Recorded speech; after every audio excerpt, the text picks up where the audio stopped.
Welcome to Bound by Books. I am one of your hosts, writer Danielle Bannister. I also write under the name Danny Bannister. I write contemporary romance from sweet to sexy to suspenseful. And today I am joined by Tina Moss. Tina, welcome and tell us what Hello. genres you write in. Yes, I am predominantly now a sci-fi slash alien romance author. Yeah, you are. However, I have been a paranormal romance author in the past and am dabbling once again. I can't seem to get away from the paranormal romance, which is perfectly okay. I do love my werewolves and my vampires. Ain't nothing wrong with that. Ain't Yeah. nothing wrong with that. So how are you doing Uh, today, Danielle? How are you you? know, You have books out, you have projects going on, you are busy. do Tell me all the I things.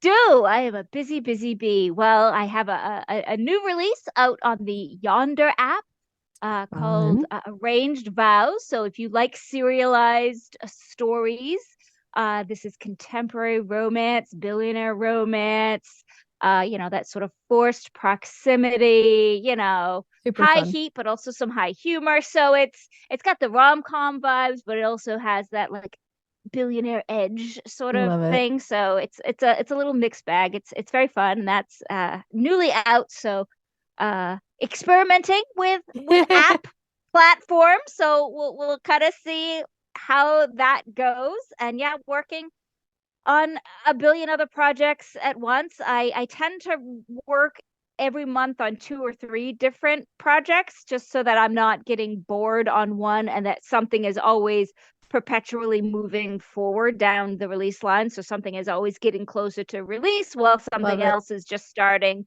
you know, the journey. What about you? You got any hostage deadlines on the Of agenda for you? course. I always have hostage deadlines. Actually, I have to finish my project for the Yonder app as well. That is in the works. But honestly, my biggest project right now has been finishing my dissertation. That has kind of taken on a life of its own and has put my Yeah. fun creative stuff to the side. For longtime listeners, they might know that I've been going for my PhD in clinical psychology for it will be 10 years next year. I've done it all part time. I had to take 2 years of psychology courses before I could even enter the degree program. So it's been a work in progress, and I'm finally seeing the light at the end of the tunnel at this point. So I'm ready for it to be done. I'm ready to be You done with ready to be called Dr. Moss? it. Yes. I am ready for the doctoral title.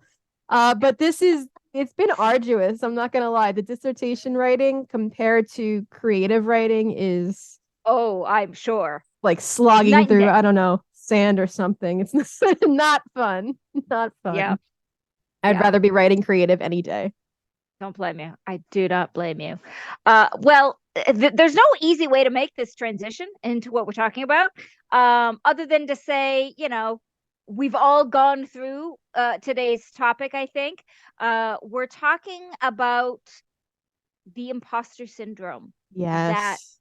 authors can sometimes face. And I thought it was interesting. I wanted to like Webster dictionary like Imposter syndrome. what is it, like, to make sure, like, is it really what I think it is? Because you know how sometimes you think you know what the meaning of a word is, and then you look it up and you're like, oh, I'm such an idiot, I didn't know Right. what it was. But for those who might not know what imposter syndrome is, it is the condition of feeling anxious and not experiencing success internally, despite being high performing in external objective ways. This condition often results in people feeling like a fraud or a phony and doubting their abilities. This should just be the definition of an author. You could just swap out the words, That's and it. yeah, yeah, writing is one big ball of anxiety of not feeling like enough Oh my and that gosh, you're a yes. failure and you're comparing yourself to others who write in your genre or sometimes not even in your genre, but you'll still compare, your success against, I'm a Mainer. So how come I'm not selling as well as Mainer Stephen King? Because I'm not Stephen King. You know what I mean? But I think it's something that we all sort of go through. Right. Have you? I assume you have felt it, but Well, have you? absolutely. The Yeah. irony of you mentioning Stephen King is that Stephen King has said that he has suffered from imposter syndrome. Like in there's a few different interviews that he's mentioned this before, that he never feels like fully satisfied with his work, and he's Stephen King. So Right. Right. I mean, So what we're saying is arguably, you'll never escape it. right. So arguably, whatever level of success you reach, there's still always that internal self-doubt. I think it's just also part of being a creative type in general. I think there is, because when it comes to art, right, it's so subjective. Everything creative is a subjective, there are no, yes, we can have like, is this a grammatically correct story, right? Or is this from a plot device or characterization? We can certainly critique it, but at the end of the day, it is very subjective as to what one person likes to versus what another person likes. And no matter how successful you are or how many, fans you have, there's still going to be people that hate your book. Oh, Absolutely. absolutely. Like, will Yeah. want to tear it apart, rip you down and say that this is the worst piece of, blah, blah, blah that I've ever read. Like there will be that person without a doubt for every single book that's out there. So there's no pleasing everyone, which plays No. into No. this imposter syndrome feeling, I think. Yeah. And it's hard, I think, too, because I think we've all been in situations where we are in a group of writers who were sort of at maybe or near where we're at, and then something hits for them. They're having a movie made, or Mm-hmm. their book is rocking the charts and things are climbing. And it's hard not to go, well, why isn't that happening for me? I write just as many books as they do. And you Mm-hmm. know what I mean? It's hard to like Yeah. sort of navigate those waters. So, what do you do when you feel those sort of feelings like trickling in on you? What do you have Yeah. any tricks? What do you do? I mean, I am not a jealous person by nature. So I don't really like, I say I missed out on the jealousy bone. I just don't really have it. I do, however, understand that feeling of, why is this happening? I work just as hard, I put out just as much, kind of a thing. But I think for me, what I always try to remember is even the person where all of those things, they're happening to them, right? And to an extent it's exciting because, especially if it's your friend, it's your colleague, it's somebody you admire, it's an exciting time. But the reality is they also feel that pressure and that imposter syndrome internally. For example, I have just started reading Heartstopper, widely popular graphic novel and now webtoon series, and the Netflix show, and I adore it. I think it's so much fun. It's so sweet. What a great story, great characterization, fantastic LGBTQ plus representation, and the author. Because I've been binging these webtoon comics, so many times I've come across her putting out statements where her mental health is suffering, she's burnt out, she's overwhelmed, she's stressed. And she got what arguably for authors is the deal of a lifetime, right? A Netflix Yeah. series. What could be Yeah. more exciting than that? And she also got to write the Netflix series. Even more exciting. You're asked to be a writer on the show. And as I'm reading these messages, like my heart is breaking because she's young, she's only 26, and arguably getting like what so many authors strive for and feeling so, in a word, defeated, right? Even though all I'm of these sure the great things have pressure is come. enormous It's for immense. It's what's immense. next. What's How the could you next not big feel it? success? Yeah. We need you to top this level of success, right? Exactly. So that's kind of how I put things into perspective is you never know what somebody else's journey is like. You don't know what they've gone through to get to where they are. And this idea that the grass is always greener is just not true. It's Yeah. everything comes in its own time. And if it's meant to be, it's gonna be for you. So that's kind of my mindset on it. What about you, Danielle? Yeah, I mean, I've had, close personal writer friends go through like some really big wins Mm-hmm. in the years that I'm with them. And I try really hard to sort of be like, the Jamie Lee Curtis, like yeah, the lift up, the support, the pat on the shoulder, because for exact that reason, there is still that, there has to be, even with those wins, there is that stress and that anxiety that comes along with, yeah, I got this particular win, but do I deserve it? Do I, And so, I can sort of anticipate that that might be their feeling. So trying to sort of validate and lift up, like, yeah, this is a good win, lift it up, celebrate it, that sort of thing. And I think that just throwing that like good sort of karma out in the Hmm. universe is, are there days that you slip and feel a little, yeah, sure, you'd be like, ooh, but then you're like, all right, that's it, nope, no more, Right. we're gonna buckle down, we're gonna keep doing what we're doing. And overnight successes are not overnight. Never. they Never. they are, there is something that are worked on. And so the most important thing is to not give up doing what it is that you love to do. So don't let that anxiety or that fear cripple you into not going forward. Right. I think I compare it a lot to the weight loss mindset, right? When Mm, you're at a certain weight, certain people with like this kind of imposter syndrome feeling will say, "Well, I'll be happy when I get to this weight, right? I'll be happy when I get to this goal," essentially is what it is. And I think if you're a writer, it's really important for you to define what makes you happy about being a writer. Because if your happiness is only going to come from being the next Stephen King or having a Netflix series or being the best-selling author in XYZ, I think you're going to be unhappy, even if you got to that goal.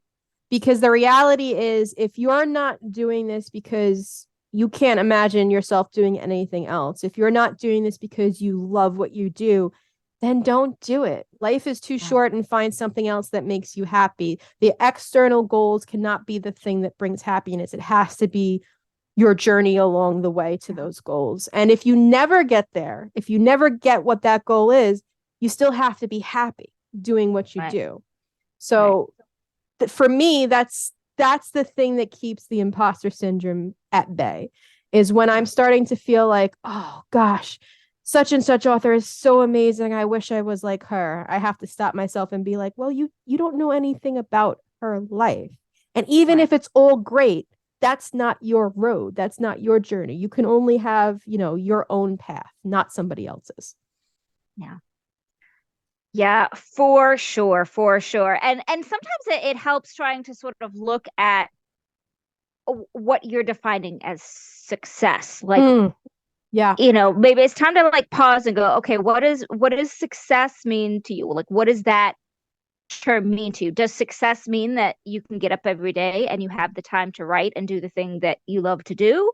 Or is success a sort of monetary figure that you need to reach by? And sort of is it a number of books that you need to sell in a year or whatever? And that actually made me again to the Google. I was curious about what the average indie author Oh sells no, in a year, like how many books an I'm afraid. average indie author sells. And are you ready for it? Yep. 250 copies Oh, is what the average indie author sells wow. in a year, and the average that they make is $1,000 per year. That's actually higher than what I thought it would be, to be quite So yeah, honest. if you're around that, hey, you're Great. average. Well done.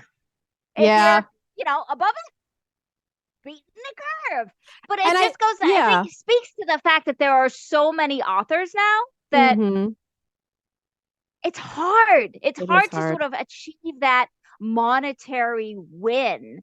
And Right. so it's resetting that bar, that Mm-hmm. metric of what success means to you in such a flooded market Yeah.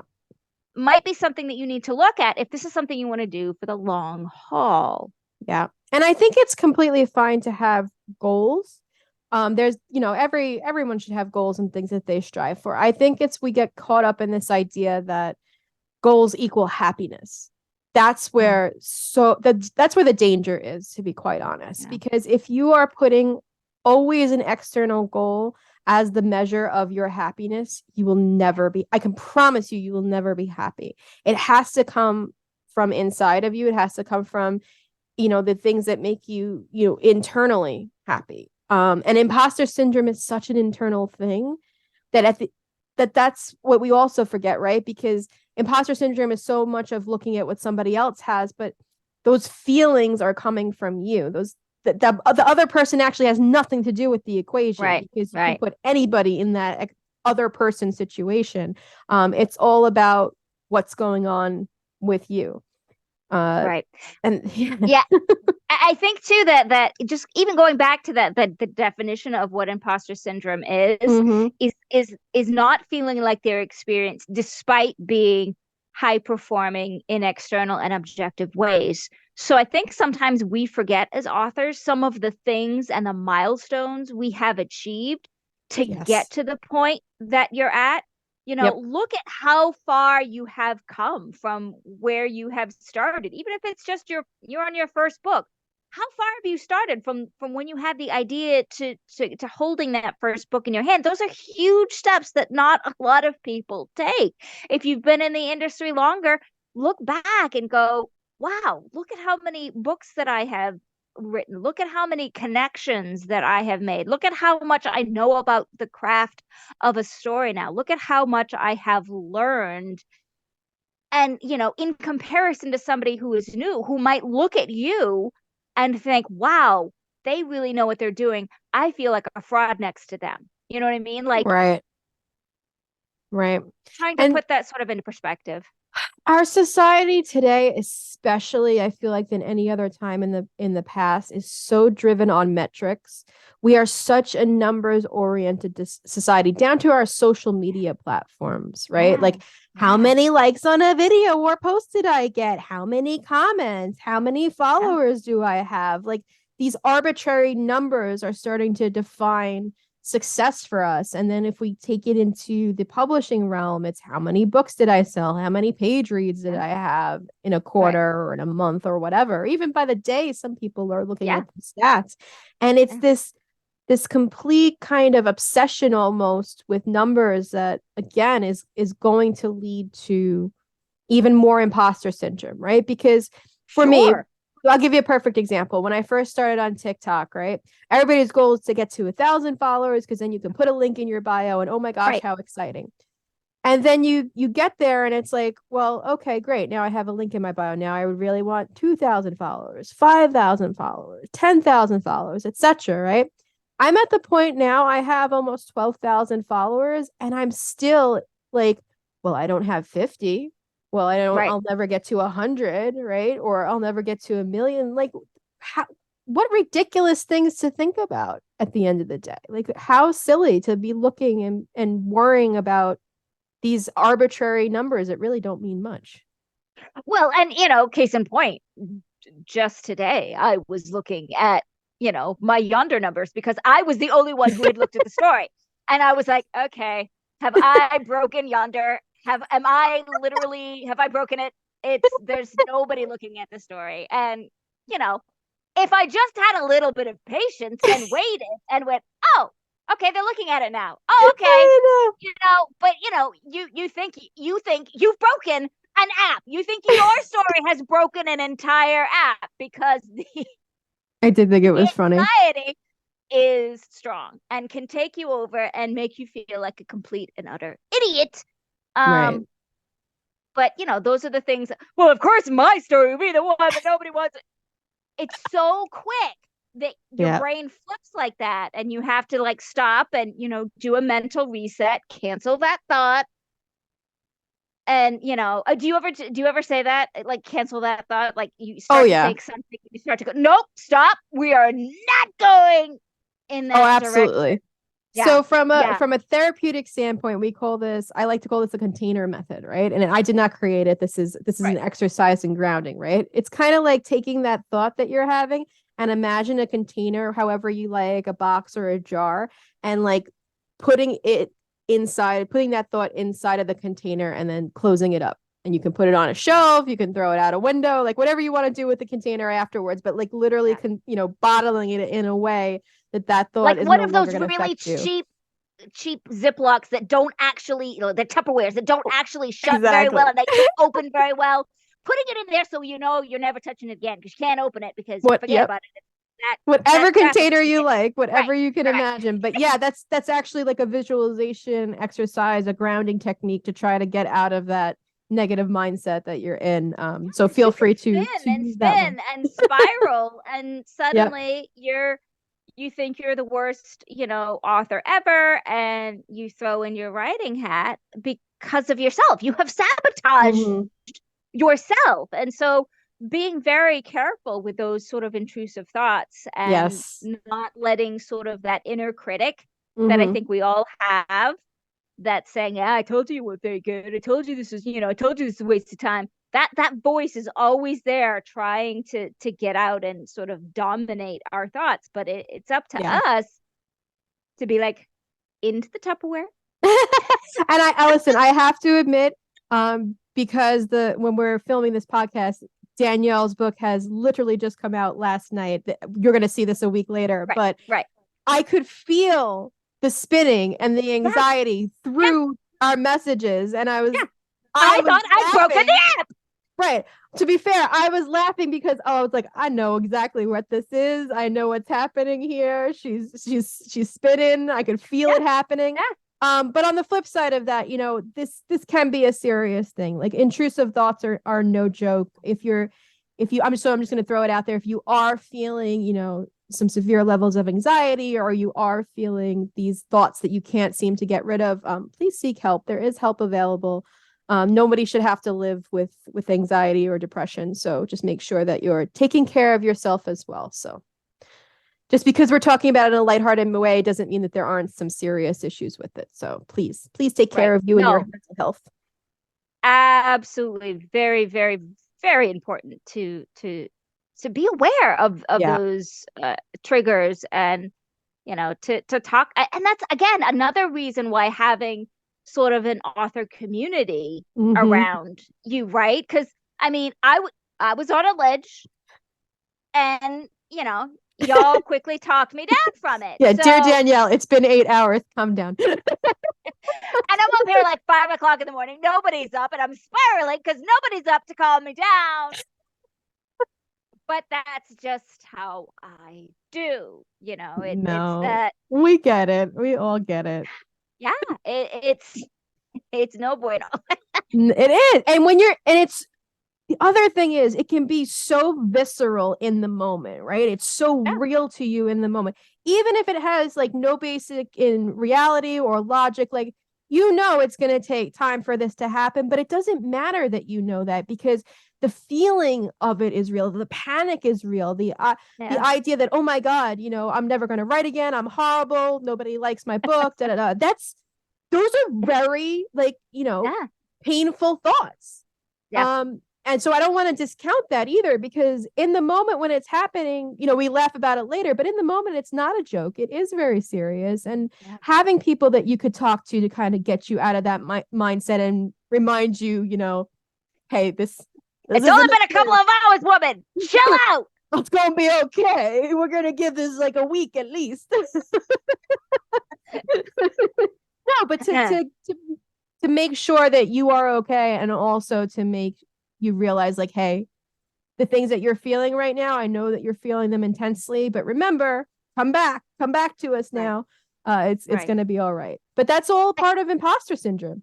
All ties into it. Absolutely, absolutely. And one of the surefire things, and it's saved me more times than I probably care to admit. The imposter syndrome is just in those moments where you feel like, "Ugh," about everything.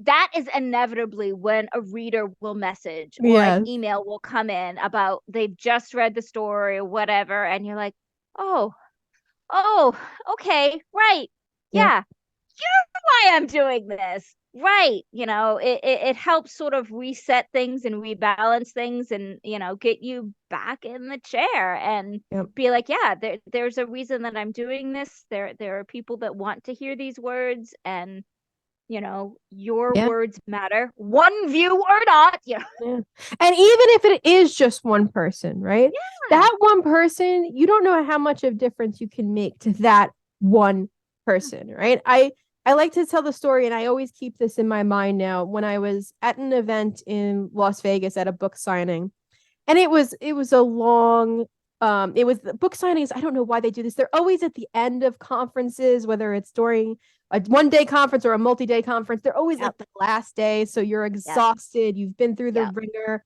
And I was happy, I was excited, I was doing my whole routine. And I remember sitting there and having that imposter syndrome moment, because there was another author there who was very popular and had a huge line. And I was like, damn, what I wouldn't give to be her, right? And of course, it was in that exact moment that one of my readers, who is just the most dearest, darling person, brought her daughter, her 8-year-old daughter, with her 3 hours away to come and see me. And I thought, I am so unworthy of this person. This reader is so amazing. And it's just one person. And that's all it took to just change my whole day. I cried, I hugged her. Yeah. I was like, I can't believe you did this. I can't believe you came. Um, and so I really think back to that moment, because you will have moments in your career like that. You absolutely will. Yeah. So it doesn't matter if it's, thousands of people or just that one. It's gonna change things for you and Yeah. for that person. Yeah, I have a similar situation where I had just released the first 100 Kisses, and Mhm. it's a steamy, romance. And I thought it was my first sort of steamy romance. And I'm like, finally, Mhm. this is going to be the one that Yep. people are going to flock to. Finally, I've read, I've got the one. This Yep. is going to make people happy. And it performed, but it didn't necessarily perform leaps and bounds better than any of my other releases had. And I was starting to feel that, oh, well, this isn't it either. I Yep. didn't hit the nail on the head with this one either. And the male character that I have in that, I don't say it specifically, but I've made the character autistic.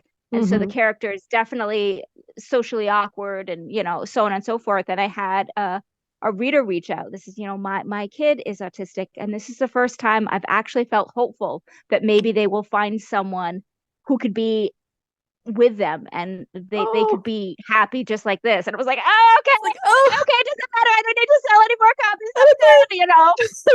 Yeah. No, I'm Yeah. getting all teary just thinking about it. Yeah. I Yeah. mean, it's that's why we do this stuff. Mhm. It's we want to tell stories that people will resonate with. We want to move people. We want, you know, Yep. them to feel the things that we're feeling in these stories. And so, that's the success, at least for me, is that, Absolutely. readers are having a connection. They're remembering something there, Yeah. you know. And whatever road you want to take the reader on, whether it's, the pulling at the heartstrings, or, Right. scaring them, or Right. making them, just like for me, just have a darn good time reading some alien Right, science, right. Escape reality for a half a second and not Yeah. worry about whatever is going on in politics or, the Yeah. world. Just escape Right. everything. And there's Escapism. Mhm. value in that. There is absolute value in that. Books don't need to be the next great American, I know. We say that all the novel. time. They can just be, Fun. a pause button, Yep. just like, yeah, this is me time. I'm gonna recharge with some smut. Leave me Yep. alone. Exactly. Yeah, and I think that's Nothing really wrong with important that. too, to Nothing wrong with remember that. when you're writing, is think about who is your audience. Who are you writing this for? Who are you writing this to? A lot of people will say, well, I'm writing it for myself. And that's awesome. I think that's amazing. If you're just, bleeding on the page for yourself. For me, it's like, okay, I write the stories that I want to read. I write the stories that Yeah, I yeah, enjoy, the things that I find, fun. And if it's darker, sometimes it's the story that I need to get out, that's inside of me, whether it's from, trauma, or from right, negative thoughts, but that needs to come out too. And that's going to resonate with somebody else. right. And like you said, for me, that is the measure of success. If I can reach somebody else with my writing, then that's all I need at the end of the Yeah, day. yeah, yeah. So yeah. What for you? would you say that the imposter syndrome is, just out of curiosity, the imposter syndrome is strongest when you're actively writing the book or when you've finished the book and it's going out It, there? when people have it in their hands, like, Mm, and I know that it's out there, it's like that's when I realize it's too late to pull it now. I can't just right. say, like say take it back. No, I'm kidding. But Yeah. now it's out there, and now I'm being judged for Hmm. what I've put out there. And how are they judging it? Do they hate it? Do they hate me? Do they, Yeah. it's like I invite the spiral for every release. It's like, yeah, let's see if I win this time. And Yeah. I do this to myself 4 times a year because I'm insane.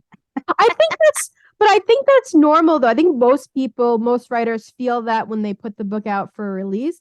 I'm kind of the opposite in that Oh, I feel it more when I'm in the process of actively writing because I'm such a perfectionist when it comes to writing. And this is something that I've struggled with over the years and really am actively still working on letting go. That I have this like, oh, this book is not as good as the book I just read, this author that I love, my words are crap, blah, blah, blah. And so, not every day. Some moments when I'm writing, I'm like, yes, this is the best thing ever. I'm so excited and I'm happy and strumming along. But when the imposter syndrome hits for me, it's really in the active process.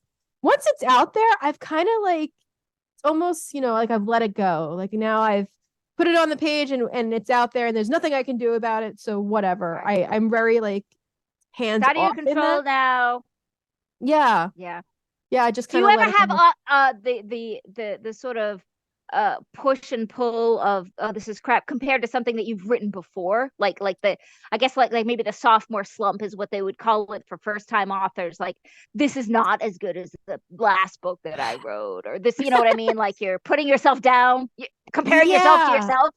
Yeah. Sometimes like, so when I'm working, especially when I first started the alien romance, I was like, oh man, this is so much lighter than my other, because I was writing such heavy, I was Right. writing paranormal criminal minds is how I describe it. So I was writing in like heavy, dense world, serious topics. Not to say Right. that some of the alien stuff isn't serious, but when I moved to it, it had like I had a lighter feel about me. I was in Right. a different Sure. headspace in my life. When I was writing the paranormal stuff, to be quite frank, I was much more depressed. I had a lot of issues that I was working through at the time. Whereas now, I still got some issues. We're always Right. working through our issues. Right. But Right. but I'm in a different headspace. I'm in a better Right. better headspace, better mood. Depression is for the most part under control. So I am a happier, lighter person. So my books feel happier and lighter and less dark topics to them. Or Yeah. even when the dark topics arise, I don't feel the weight of them as much. I don't feel the heaviness of them. So, but getting out of that mindset of like, well, I'm writing serious stuff to I'm Mm-hmm. writing alien smut Right. was Yeah. difficult. It was a challenge. It was Yeah. basically like, well, I'm not as good of an author because I'm writing things that are essentially happier, lighter, fluffier, even though Right.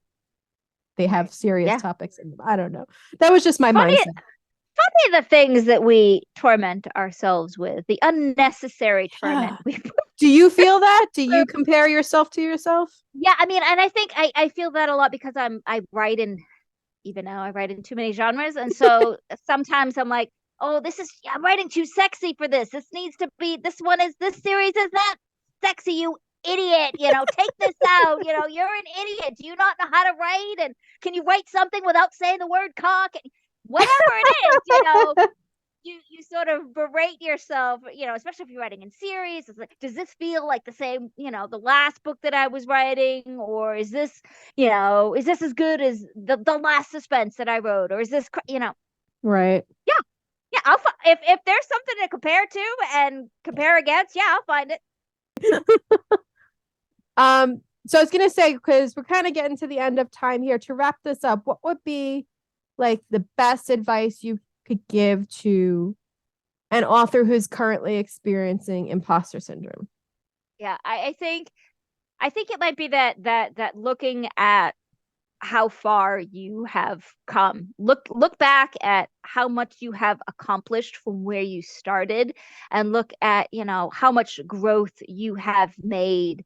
If it's 1 month, 1 year, 10 years, just stop and just think about, wow, I have really done all of this. I have learned how to navigate, even just the platforms themselves. I've learned Yeah, how to format, or I've learned what makes a good cover, what does, there's a lot to unpack. And I think sometimes doing that helps you go, okay, I know what I'm doing. I just need to stay in the car a little bit longer and keep riding, because my road is still going, and keep on keeping on. that's You? great advice. Yeah, I think that's great. I would say if you're a debut author or you're writing your first book, remember also that not everybody is going to write a book. Just the act of doing that, of putting the words on the page, you're already doing something that not everyone is going to do. So even if you feel like, oh, I can't do this, or I'm no good, or who am I Right. kidding? You know, if you can move past that and get the words on the page, put the book out there, you're ahead of the curve. You're ahead of so many other people who Absolutely. will never write a book. So, Or who will start it but never finish it. yeah, Yeah. yeah, absolutely.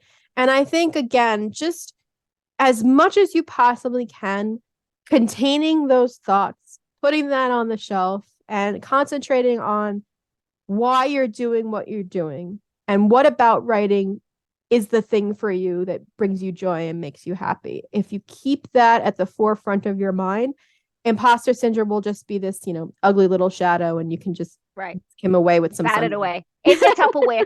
In the And Tupperware. the Tupperware. Join the shelf with the others. That's gonna be the new motto. It's the slogan. Put it in the Tupperware. That's right. Put it in the Tupperware. Ah. That's great. Oh God. Well, I think that about does it for us today on Bound by Books. We hope you join us next week. And until then, stay tuned to Bound by Books. Yay. Bye. Wait! Before you go, don't forget to like, comment, and subscribe, and check us out on our website, boundbybookspodcast.com.